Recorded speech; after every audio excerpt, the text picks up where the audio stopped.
Hi and welcome to This Week in Romance for April 19th. This is the hottest romance news of the week in under 5 minutes. I'm Elizabeth.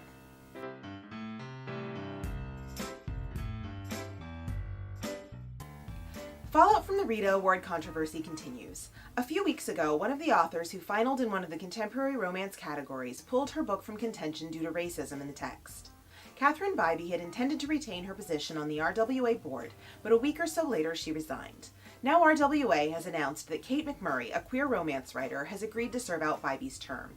It appears that this might be the last of the board shakeups for a while, but everyone is still waiting to see what steps might be taken to make the Rita Awards more equitable. I'll keep you posted as things unfold. Next, one half of the Kit Rocha duo, Bree Bridges, inadvertently got into a bit of a tiff with an English-language French bookstore. Bridges posted Amazon ebook pre-order links for the duo's new Mercenary Librarian series with Tor Books, a fact that the bookstore seems to have interpreted somehow into some kind of attack on independent bookstores. What was most interesting to me was the apparent lack of understanding on the part of the bookstore in how titles make it onto Amazon. Just checking, y'all know that when Amazon is selling an ebook, that doesn't mean that the ebook is being published by Amazon, right? Virtually every publisher and independent author sells their books on Amazon. It's a retailer, like Walmart, but for ebooks. Let me know in the comments if you have questions about how publishing works, how Amazon works, or if you're confused about self or indie publishing. There do seem to be quite a lot of misconceptions out there, and I can make a video talking about how it all works if people are interested. Finally, the Romance Sparks Joy book club got underway online last week.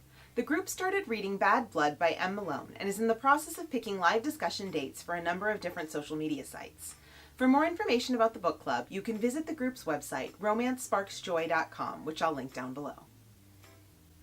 Let's do some cover reveals. G.A. Aiken, aka Shelley Lawrenston, has a new series coming out in August. The first book is The Blacksmith Queen, a fantasy romance featuring a pair of sisters, a kilt-clad warrior, and an impending war over a country's succession.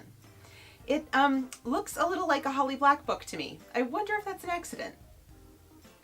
Next up is the cover for the last Rogue series anthology. These have been running since the 2016 election and are billed as resistance romances. I've read several of them and they've all been delightfully hopeful. The last one will be Rogue Ever After and comes out May 8th. Finally, the reason I'm glad I waited until Saturday to film this. I ran into Jude Sierra at a recent conference and she told me about her new book with Taylor Brooke, Shadows You Left. I haven't read Taylor Brooke, but Sierra wrote one of the best books I read last year, Idlewild. This one seems to be about a cage fighter and a tattoo artist. It comes out May 20th. Now let's do new releases. A few weeks ago, I talked about Their Troublesome Crush by Zan West, a polyamorous romance with lots of great queer and disability representation. It's $2.99 in ebook and available now. Also this week, Laquette released Under His Protection with Dreamspinners Press. This is a bodyguard romance with a police lieutenant protecting a lawyer whose life has been threatened. It honestly looks terrific.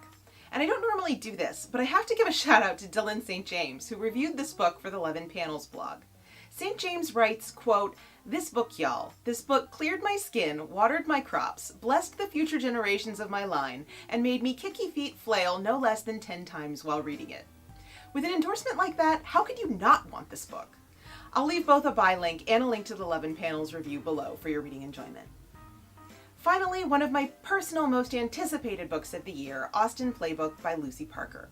This is book 4 in the London Celebrities series, set in the theatre scene of London's West End. It's enemies to lovers, a trope Parker understands incredibly well and writes even better. The heroine is an actress and the hero is a critic who has been panning her performances. It's bound to be full of humor and sharp, witty banter. If you haven't tried Lucy Parker yet, you absolutely should. Austen Playbook comes out in 2 days, and it's $4.99 in ebook.